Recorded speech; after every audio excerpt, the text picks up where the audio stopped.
पारमाद्य देवी के चरित्रों के पाठ का महात्म्य।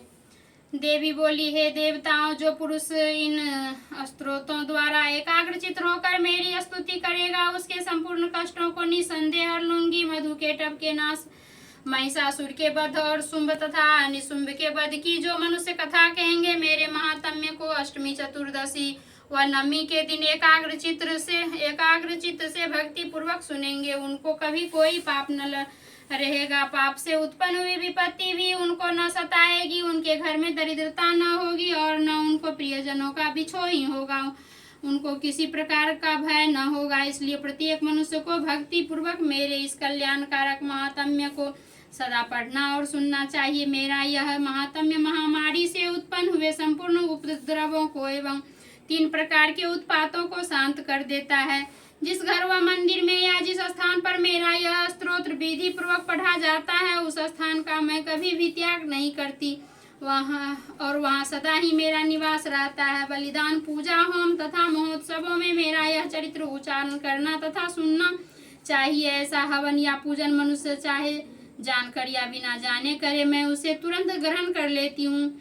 शरत काल में प्रत्येक वर्ष जो माँ पूजा की जाती है, उसमें मनुष्य भक्ति पूर्वक मेरा यह महात्म्य सुनकर सभी विपत्तियों से छूट जाता है और धन्य धान तथा पुत्र आदि से संपन्न हो जाता है। मेरे इस महात्म्य व कथाओं इत्यादि को सुनकर मनुष्य युद्ध में निर्भय हो जाता है और महात्म्य के श्रवण करने वालों के शत्रु नष्ट हो जाते हैं तथा कल्याण की प्राप्ति होती है। उनका कुल आनंदित हो जाता है, सब कष्ट शांत हो जाते हैं तथा भयंकर स्वप्न दिखाई देना तथा घरेलू दुख इत्यादि सब मिट जाते हैं। बाल ग्रहों से ग्रसित बालकों के लिए यह मेरा महात्म्य परम शांति देने वाला है। मनुष्यों में फूट पड़ने पर यह भली भांति मित्रता करवाने वाला है। मेरा यह महात्म्य मनुष्यों को मेरी जैसी सामर्थ्य की प्राप्ति करवाने वाला है।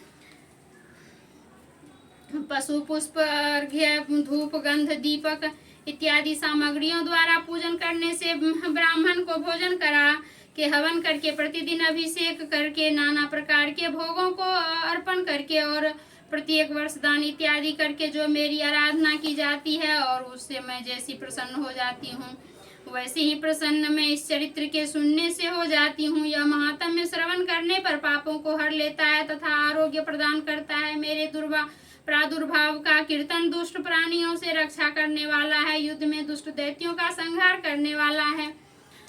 इसके सुनने से मनुष्य को शत्रुओं का भय नहीं रहता है। देवताओं, तुमने जो स्तुति की है अथवा ब्रह्मा जी ने जो मेरी स्तुति की है, वह मनुष्यों को कल्याणमयी बुद्धि प्रदान करने वाली है। वन में सुने मार्ग में अथवा दावानल से घिर जाने पर, वन में चोरों से घिरा हुआ या शत्रुओं द्वारा पकड़ा हुआ, जंगल में सिंहों से व्याघों से या जंगली हाथियों द्वारा पीछा किया हुआ, राजा के क्रुद्ध हो जाने पर, मारे जाने के भय से, समुद्र में नाव के डगमगाने पर, भयंकर युद्ध में फंसा होने पर, किसी भी प्रकार की पीड़ा से पीड़ित, घोर बाधाओं से दुखी हुआ मनुष्य मेरे इस चरित्र को स्मरण करने से संकट से मुक्त हो जाता है। मेरे प्रभाव से सिंह, चोर या शत्रु इत्यादि दूर भाग जाते हैं और पास नहीं आते। महर्षि ने कहा, प्रचंड पराक्रम वाली भगवती चंडिका यूं कहने के पश्चात सब देवताओं के देखते ही देखते अंतर्धान हो गई और संपूर्ण देवता अपने शत्रुओं के मारे जाने पर पहले ही तरह यज्ञ भाग का उपभोग करने लगे। उनको अपने अधिकार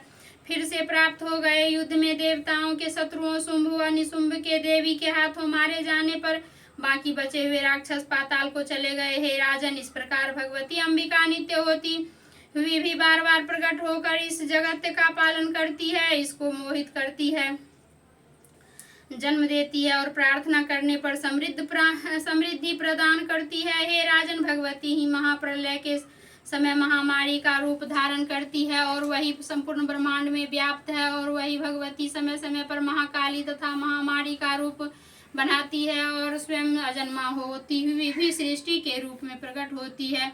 वे सनातनी देवी प्राणियों का पालन करती है और वही मनुष्य के अद्भुत अभ्युदय के समय घर में लक्ष्मी का रूप बनाकर स्थित हो जाती है तथा अभाव के समय दरिद्रता बनकर विनाश का कारण बन जाती है। पुष्प, धूप और गंध आदि से पूजन करके उनकी स्तुति करने से वे धन एवं पुत्र, देवी देती है और धर्म में शुभ बुद्धि प्रदान करती है। 12वां अध्याय समाप्त।